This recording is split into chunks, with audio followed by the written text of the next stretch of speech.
ہمارے عقیدے کے مطابق نبی پہلے دن سے نبی تھے، 40 سال تک چپ رہے۔ اگر کہتے میں نبی ہوں تو نبوت کا گواہ لاتے کہاں سے؟ جو قریب بیٹھو یہ زحمت فرما۔ اگر کہتے میں رسول ہوں تو رسالت کا گواہ کہاں سے لاتے؟ کیونکہ رسول نے آ کے یہ نہیں کہا کہ میں مکے میں آ کے نبی بنا ہوں۔ رسول کا اعلان ہے کنت نبیا آدم بین الماء والطین، میں اس وقت بھی نبی تھا جب آدم مٹی اور پانی کے درمیان تھا۔ گواہ وہ چاہیے تو جو سامنے کھڑا ہو کے کہے کنت ولیا آدم بین الماء والطین، میں اس وقت بھی ولی تھا جب تو نبی تھا۔ 40 سال تک چپ رہے صرف گواہی کی وجہ سے کہ علی آئے اور میری رسالت کی گواہی دے۔ جس کی گواہی دینے سے رسالت مکمل ہوتی ہے اس کی گواہی چھوڑنے سے تیری نماز کیسے مکمل ہو سکتی؟ جو ہاتھ اٹھا سکے وہ اٹھائے۔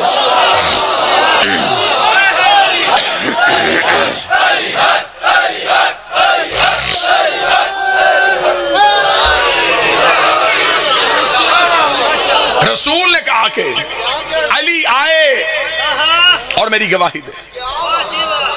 40 سال اپنے کردار سے منوایا کہ اسلام کیا ہے۔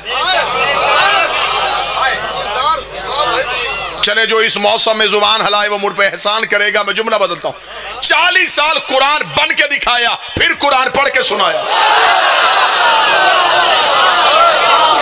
40 سال تک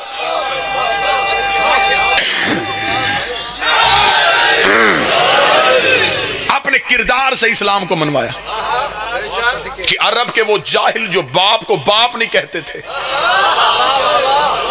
ہمارے نبی کو صادق بھی کہتے تھے، امین بھی کہتے تھے۔ رسول نے کہا اے قریش والو اگر میں کہوں اس پہاڑ کے پیچھے لشکر ہے تو مانو گے؟ انہوں نے کہا کیسے نہ ماننے، کہہ جو تو رہا ہے۔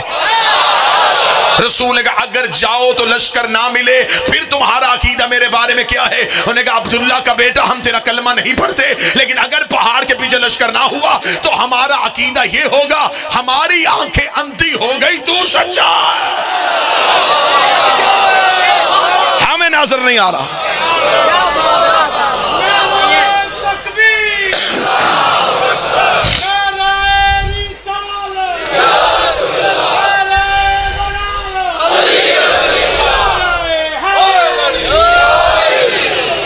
شیعہ مذہب میں اگر عقیدہ رسالت سننا ہو تو ہم نبی کو 40 سال کے بعد نبی نہیں سمجھتے، ہم نبی کو پہلے دن سے نبی سمجھتے۔ یہ کوئی احترام رسالت نہیں ہے۔ نبی 40 سال کے بعد نبی بنے، بکریاں چرایا کرتے تھے، دائی دودھ پلا کے چلی گئی تھی۔ دائی نے دودھ کیوں پلایا؟ وہ کہتے اس لیے کہ امیروں کے بچے امیروں کی دائیاں لے گئی تھی۔ درود سارے حضرات مل کے بلند آواز سے پڑھیے گا۔ بسم اللہ الرحمن۔ امیروں کے بچے امیروں کی دائیاں لے گئے، غریبوں کے بچے غریبوں کی دائیاں لے گئے۔ اس لیے ہمارے رسول کو دائی کوئی نہ ملے، بکریاں چرایا کرتے تھے، چچا نے تربیت کی تھی۔ آج کے دور میں رشتہ ڈھونڈنے سے پہلے والدین پوچھتے ہیں بچہ کرتا کیا ہے۔ ہر شریف خاندان کا سوال ہے، اور جواب دینے والا کہے جی کچھ بھی نہیں کرتا، گھر بھی اپنا کوئی نہیں، ڈیرا بھی کوئی نہیں، ایک چاچا ہے اس کے گھر میں رہتا ہے، تو کیا شریف خاندان اس بچے کو رشتہ دے دے گا؟ اب مجھے نہیں پتا کہاں کہاں سے مجمع آیا ہے، میں سطر کہہ کے چہروں سے اندازہ کروں گا کہ کہاں کہاں بات سمجھ گئی اور کہاں کہاں ابھی تک سوچ میں گم ہے کہ یہ کیا کہا گیا ہے۔ مجھے ممبر حسین کی عزت کی قسم ہے اگر تم نے تاریخ میں یہی لکھ دیا تھا کہ نبی بکریاں چرایا کرتے تھے اور نبی کو دائی لے کے چلی گئی تھی اور نبی غریب تھے، نبی کے گھر نہ سونا اور چاندی تھی، نبی کو چچا نے پالا تھا، اگر تیرے نبی کی یہی حالت انہیں کتابوں میں لکھی ہے تو مجھے بتائیے عرب کے بڑے بڑے سردار گھر آ کے بیٹیوں کے رشتے کیوں دیتے رہے؟ کس وجہ سے رشتے دیے جاتے ہیں؟ ایک ہی بی بی ہے جس کے دروازے پہ رسول دلہا بن کے گیا اور ڈولی لے کے آیا۔ یہ اس لیے کہا سلام اس پر کہ جس کے گھر نہ چاندی تھی نہ سونا تھا، یہ اس لیے کہا گیا اگر کہتے کچھ تھا پھر بتانا پڑتا وہ کچھ کس کا تھا.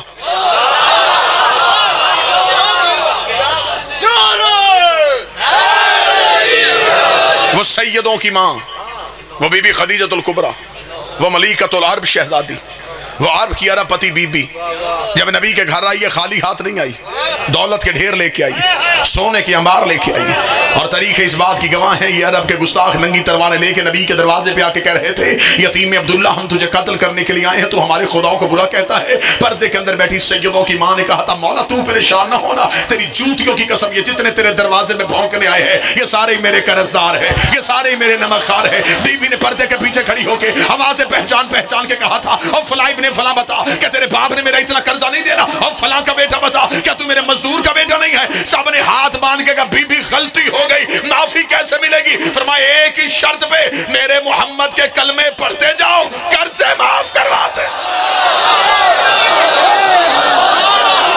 آخر تک ہاتھ اٹھا کے حیدری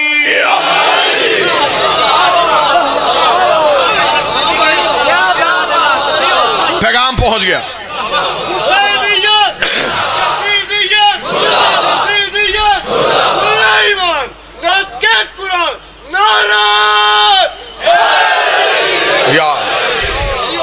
واجب الاحترام قابل سعادت سید حضرت سید نجم الحسن تشریف فرمائیں، میرے بھائی ملک امیر تشریف فرمائیں. زیادہ وقت طویل نہیں، بس نتیجہ پہنچ گیا. ایک نتیجہ اور آپ کو سلام. 40 سال تک چپ رہے گواہی کی وجہ سے. پھر خدا نے حکم دیا میرا حبیب ان کو دعوت ایمان دو. اب مولوی سر پہ قرآن رکھ کے بتائے اسلام کی پہلی دعوت کس کے گھر ہوئی؟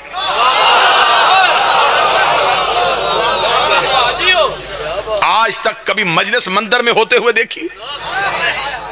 کبھی کسی مولوی نے جمعہ چرچ میں پڑھایا ہو؟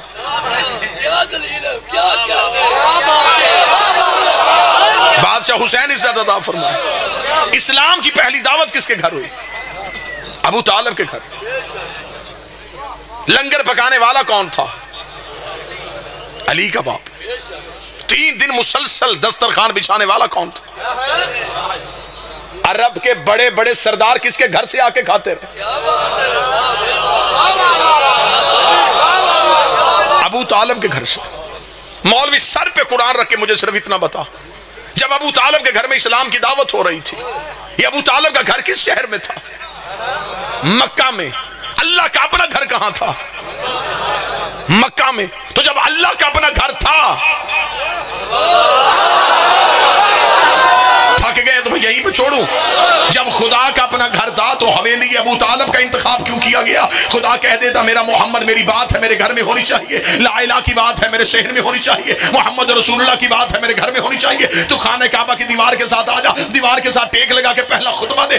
آج اسلام کو سب سے پہلی دعوت کا انتظار تھا لیکن سب سے پہلی دعوت علی کے باپ کے گھر میں ہو رہی ہے، حضرت ابو طالب کے گھر میں ہو رہی ہے. آج 1400 سال کے بعد مولوی کو پتہ چل گیا کہ ابو طالب نے کلمہ نہیں پڑھا، کہ اللہ کو نہیں پتا تھا اس نے میرا کلمہ نہیں پڑھنا. پھر خدا کو کیا ضرورت تھی ابو طالب کے گھر میں دعوت رکھوانے کی؟ مولوی کہتا اصل میں مجبوری یہ تھی تب اللہ کے گھر میں بت رہتے، اللہ کے گھر میں بت رہے، اللہ کے گھر میں بت rehte the,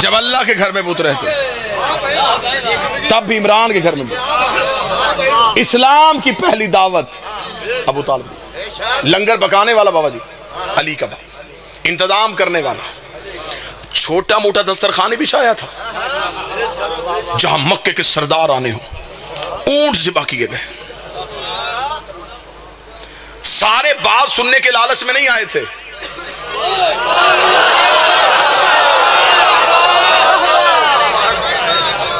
کسی کی لنگر بھی مجبوری تھا. عرب میں اتنا اچھا کھانا انہی کے دسترخوان سے ملتا. لوگوں کا رش دسترخوان بچھا ہے. پہلے دن مجلس نہیں ہوئی، صرف لنگر.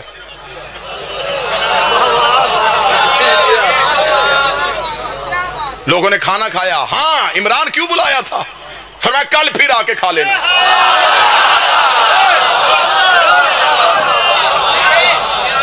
اگلے دن گئے، پھر ویسا ہی دسترخوان. کیا کروانا چاہتا ہے؟ ابو طالب چاہتے تھے کہ نمک رگوں میں بس جائے. نمک حرامی کرتے ہوئے تھوڑا سوچے تو صحیح. 2 دن صرف لنگر، مجلس کوئی نہیں. دوسرے دن بھی اچھا خاصا کھا کے چلے گئے. عرب کے لوگ چکھتے نہیں تھے، اڑاتے تھے. ان کی خوراک پڑھی جائے تو عقلیں حیران ہو جائیں. ایک ایک اونٹ ایک ایک بندے کی خوراک تھی اور جی بھر کے کھا رہے تھے. تیسرے دن رسالت مآب نے حضرت ابو طالب کے پاس آ کے کہا چچا اتنی محنت کا فائدہ؟ بات تو سن کوئی نہیں رہا. فرمایا آپ بتائیں تقریر کرنا کب چاہتے ہیں؟ رسالت مآب نے تیسرے دن کہا میں چاہتا ہوں کہ آج تقریر ہو.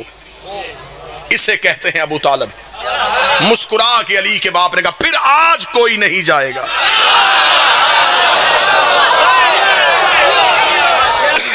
پھر آج ان میں سے کوئی نہیں اٹھے.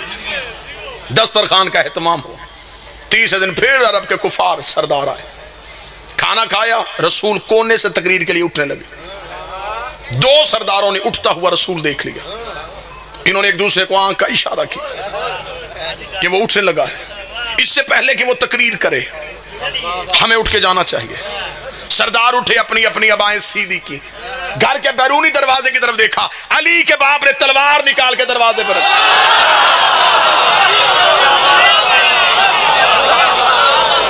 میں مکہ کا ماحول پڑھ رہا ہوں. تلوار نکالی، تلوار کی نوک اپنے گھر کے بیرونی دروازے پر رکھی. کفار نے دیکھا. ابو طالب یہ کیا؟ فرمایا خاموش، بیٹھ جاؤ. ایک ہاتھ ایک سردار کے کاندھے، دوسرا ہاتھ دوسرے. اس کو چپ. پوری محفل میں سناٹا طاری ہو گیا. دلوں کی دھڑکنیں انہیں کانوں میں سنائی دینی شروع ہو گئی. مکے کے سردار چپ ہو گئے. علی کا باپ جلال میں تھا. رسول کی طرف نگاہ گئی، پھر چہرے پہ کوئی غصہ نہیں. مسکرا کے قوم یا سیدی و یا مولایا. اور سیدی مرشدی کہنے والوں آؤ تمہیں بتاؤں سب سے پہلے سیدی کا لفظ کس نے کہا تھا؟ فرمایا قوم یا سیدی و یا مولایا. اٹھو میرا سید، اٹھو میرا مولا. فتکلم مما تحبون، اور کہہ دے وہ جو تو چاہتا ہے. وبلغ رسالتہ من ربک، اور پہنچا وہ رسالت جو تیرے رب نے تجھ پہ نازل کیا ہے. ابو طالب کا جملہ کہنا تھا خدائی جھوم گئی. خدا نے کہا ابو طالب تو نے تو پہلے بھی بڑے احسان کیے تھے، ایک احسان تو نے اور کر دیا ہے. تو نے 40 کافروں میں میرے محمد کو مولا کہا ہے. میں 1.25 لاکھ حاجیوں میں تیرے علی کو مولا کہا.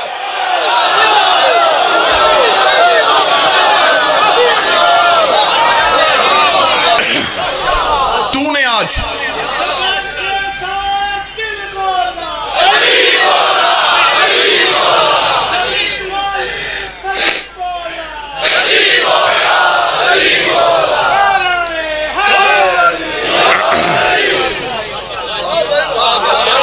بلغ.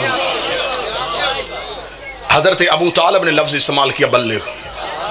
خدا نے کہا یہی لفظ میں واپس دہراؤں گا.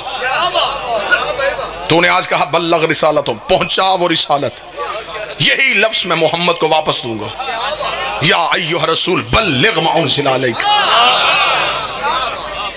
یہ لفظ بلغ پہلی بار ابو طالب کی زبان سے نکلا. 40 کافر خاموش ہو کے بیٹھ گئے. اب رسول تقریر کے لیے اٹھے. ابھی کوئی مسلمان نہیں ہے. یہ جو میں وقت پڑھ رہا ہوں یہ سوچ کے سنیے گا، ابھی کسی کا باپ بھی مسلمان نہیں. ابھی سارے کافر، اسلام کی پہلی تقریر ہے، ابھی سارے کافر بیٹھے، سارے کا سارا کفار کا ماحول، رسول تقریر کرے، ایھا الناس قولوا لا الہ الا اللہ، او انسانوں کہو اللہ ایک ہے۔ یہ کہہ کے رسول چپ ہوئے، سرداروں کی چاروں طرف دیکھا، نگاہوں میں نگاہیں ڈالے، سب کی جھکی نظریں اٹھ گئی۔ کیا کہا تو نے؟ فرمایا لا الہ الا اللہ، اللہ صرف ایک ہے۔ سرداروں نے ایک دوسرے کا چہرہ دیکھا، ہر ایک کے چہرے پہ تنزیہ مسکراہٹ آئی، کہہ کے آہستہ آہستہ اونچا ہونے شروع ہوئے، واہ یہ کہہ رہا ہے اللہ ایک ہے۔ ایک سردار نے اٹھ کے اپنی دستار کو سیدھا کر کے کہا، یہ کون کہتا ہے کہ اللہ ایک ہے؟ فرمایا انا محمد عبدہ و رسول، اس لیے کہ میں محمد اس کا عبد اور اس کا رسول ہوں۔ اتنا کہنا تھا، کفار کہنے لگے اچھا تو عبداللہ کا بیٹا نبی بن گیا، تو نبی ہے؟ یہ کون بتائے گا کہ تو نبی ہے؟ یا پیچھے سے 13 سال کا علی پنچوں پہ کھڑا ہوا، آواز آئی اشہد ان لا الہ الا اللہ، میں گواہی دیتا ہوں وہ ایک ہے، پھر یہ بھی گواہی میں دیتا ہوں یہ اس کا رسول ہے۔ کفار نے پیچھے مڑ کے دیکھا تو پیچھے علی کھڑے تھے، آگے دیکھے تو آگے مصطفیٰ کھڑے تھے۔ اگلی سطر بڑی خوبصورت ہے، اگر یہ پنجاب کا مجمع سمجھ لے، ابو طالب کے دونوں بیٹوں نے پورے کفر کو گھیرے میں لے لیا۔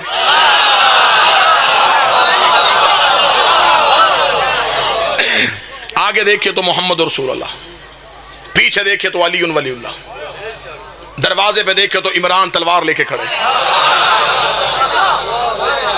رسول نے کہا میں کہتا ہوں جو آج میری بات کو تسلیم کرے گا، میری ساتھ میری گواہی دے گا، میری مدد کا وعدہ کرے گا، وہ میرا جانشین بھی ہوگا، وہ وصی و خلیفاتی من بعدی، میرا وصی بھی ہوگا، میرا خلیفہ بھی ہوگا۔ سب چپ، 3 دفعہ علی اٹھے، میں گواہی دیتا ہوں اللہ ایک ہے، میں گواہی دیتا ہوں تو اس کا رسول ہے۔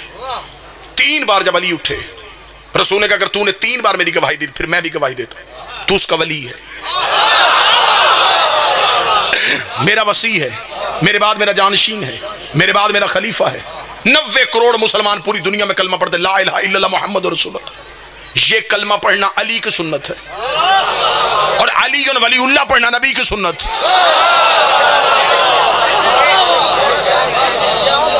ایک موڑ یہ پہلا اسلام کا جس میں سب سے پہلے ابو طالب کے بیٹے نے اٹھ کے کھڑے ہو کے گواہی دی، یہ پہلی گواہی تھی جو اسلام میں دی گئی۔ اسی گواہی کی لاج رکھتے رکھتے بیٹے کربلا میں آ گئے اور بیٹیاں شام کے بازار میں آ گئے۔